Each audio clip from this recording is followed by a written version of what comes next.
6:53 de la mañana, momento de iniciar nuestra primera entrevista. Le vamos a dar de inmediato la bienvenida a Sergio Vergara, es diputado de la Asamblea Nacional, para hablar un poco del tema migratorio, sobre todo, bueno, la situación que están padeciendo los venezolanos en varias zonas. Ayer el diputado Carlos Valero hacía referencia a la situación de los detenidos en Trinidad y Tobago, pero también queremos tratar el tema migratorio en la frontera con Brasil. Allí pues han habido distintos pronunciamientos de autoridades de este país, el tema de salud, el tema pues humanitario como tal en esta zona. Buenos días. Muy buenos días. Sí, ciertamente la situación que viven los venezolanos en la frontera es una situación muy grave, una situación que raya ya en la gravedad de tener que huir del país por no tener acceso a medicamentos, por no tener acceso a alimentos, por no tener cómo satisfacer las necesidades del hogar y de la familia, y es una situación que se evidencia no solo en Brasil, sino también en Colombia, con quien hacemos frontera, principalmente en el estado Táchira, estado al cual represento, y desde donde se ha centrado principalmente todo lo que tiene que ver con la ayuda humanitaria y un corredor humanitario que se ha venido estableciendo por propia solicitud que hizo la Asamblea Nacional a comienzos de año. Una situación que se agrava cada día cuando vemos más de 50.000 venezolanos que van y vienen, de los cuales aproximadamente un 15% no regresa, 15% no retorna porque no consigue en el país cubrir sus necesidades. La semana pasada, junto al presidente de la Comisión de Política Exterior, acompañamos una misión que estuvo en la ciudad de Cúcuta y que evidenció la visita que estaban haciendo los eurodiputados. ¿Se lograron reunir con ellos, con la representación? No tuvimos una reunión formal, sin embargo, y otras organizaciones no gubernamentales que hacen vida allí, y efectivamente evidenciamos la situación que se viene presentando.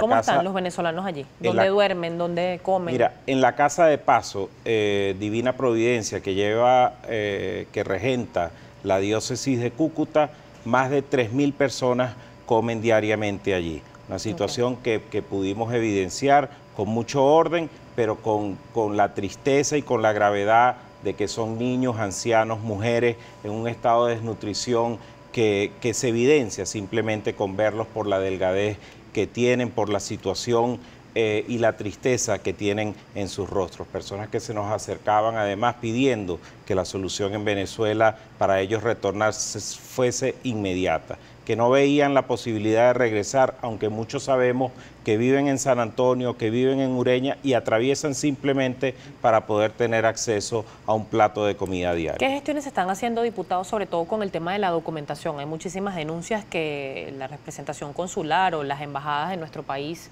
no están otorgando el documento. Hay personas que se fueron legales en años atrás y en este momento se les venció el pasaporte y están en calidad de inmigrantes ilegales porque no se les puede renovar el pasaporte ante el silencio de las autoridades. El 1 de junio nosotros llevamos adelante un evento conjuntamente con el Congreso colombiano y con representantes de distintas delegaciones de parlamentos de Latinoamérica, precisamente para tratar temas como ese, para buscar soluciones a la situación que viven los venezolanos porque no tienen acceso, como bien lo has dicho tú, a un servicio consular que le permita renovar su pasaporte y mantener vigente su situación migratoria en esos países. Sin embargo, se están construyendo soluciones que van desde la flexibilización y el acceso a visas, como en el caso de Chile, a una visa democrática que permita que las personas puedan tener un estatus legal prácticamente inmediato, pero que también hay un reconocimiento de los documentos aun cuando no tengan la vigencia, sino que sean reconocidos por el simple hecho de tenerlo y que esa vigencia sea extendida al menos hasta el 2020. Es una situación que nosotros venimos adelantando junto a parlamentarios de Latinoamérica para que se homologue una legislación en favor de tantos venezolanos refugiados que huyen, víctimas de la situación que vivimos aquí en Venezuela. El tema de las enfermedades, diputado, ¿pudieron conocer en estas visitas o en estos recorridos que han hecho la situación de los venezolanos? Las autoridades de Brasil, también la misma María Ángela Holguín, canciller de Colombia, ha dicho pues que hay enfermedades que lamentablemente se han ido con los venezolanos por la misma crisis de salud que está viviendo el país. No hay planes de vacunación, temas como el sarampión. como la malaria y la difteria, pues han migrado también, lamentablemente, con los venezolanos. Es ¿Tienen así. el número de cuántos pueden estar enfermos, cuántos son atendidos? Es incalculable porque en este momento no se puede conocer, porque los venezolanos viajan desde nuestras fronteras hasta la Patagonia, atraviesan todos los países de Latinoamérica, atraviesan prácticamente todo el continente buscando soluciones a su situación, pero llevan consigo enfermedades que habían sido erradicadas como la malaria, como la difteria, como el sarampión, y en los propios puentes internacionales tú ves la intención del gobierno colombiano y del gobierno brasileño de contener y de hacer un cerco epidemiológico vacunando desde el propio puente contra esas enfermedades. Es una situación que además, ante la necesidad que tienen los venezolanos y el miedo a ser deportados, a ser regresados, muchas veces no acuden a los servicios asistenciales de manera directa, sino hasta cuando las enfermedades ya están muy avanzadas y se han agravado, lo que incide en la posibilidad de su propagación y de que esas enfermedades sean transmitidas a los nacionales de esos países a los cuales ellos visitan. Es lamentable, diputado, la situación de diáspora. Aún no hay una cifra clara. Hay algunas organizaciones que hablan de 1.500.000 venezolanos, hay otras un poco más osadas, por llamarlo de alguna forma, que aseguran que puede aumentar a más de 3 millones. Más allá de que el venezolano tenga que irse lamentablemente a buscar condiciones, ¿qué se está haciendo por parte de la oposición a nivel interno para lograr las condiciones y que la gente no se vaya y que el venezolano tenga como plan, quizás a mediano plazo, volver al país?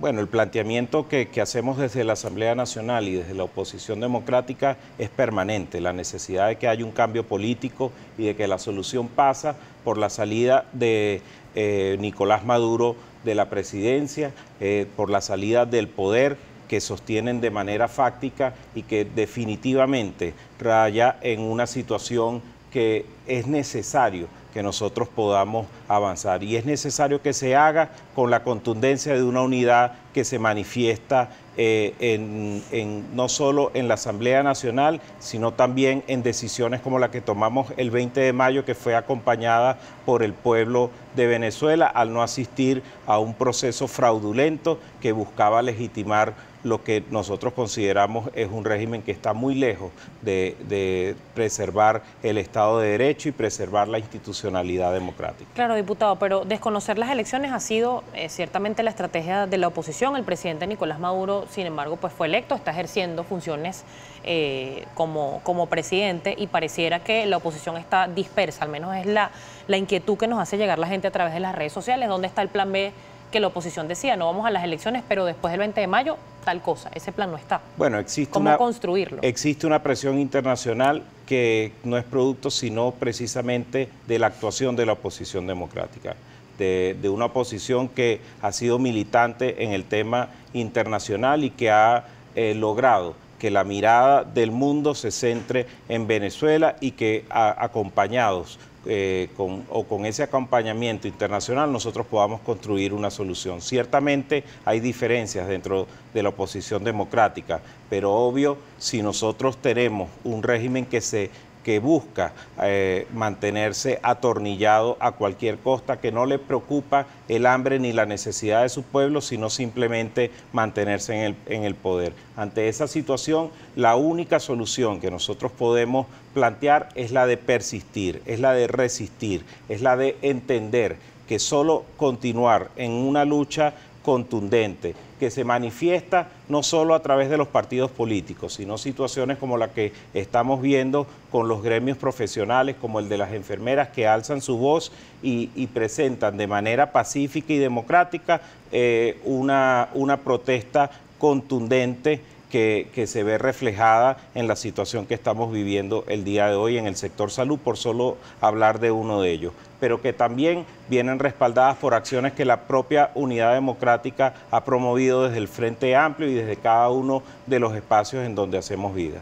Diputado, nos corresponde hacer una pausa comercial. Ayer el presidente Nicolás Maduro, en un acto de ascensos militares, aseguraba pues que el presidente Donald Trump tenía intenciones de invadir a nuestro país, que lo había dicho en varias reuniones y que estaba siendo aupado además este plan por la oposición venezolana. Quiero que conversemos de este tema y sobre todo qué se va a discutir en la sesión solemne del día de hoy, pues por la conmemoración de los 207 años de la firma del Acta de la Independencia. Recuerde, hoy es 5 de julio, son las 7:03. Vamos a seguir conversando al regreso con Sergio Vergara, diputado de la Asamblea Nacional. Ya venimos.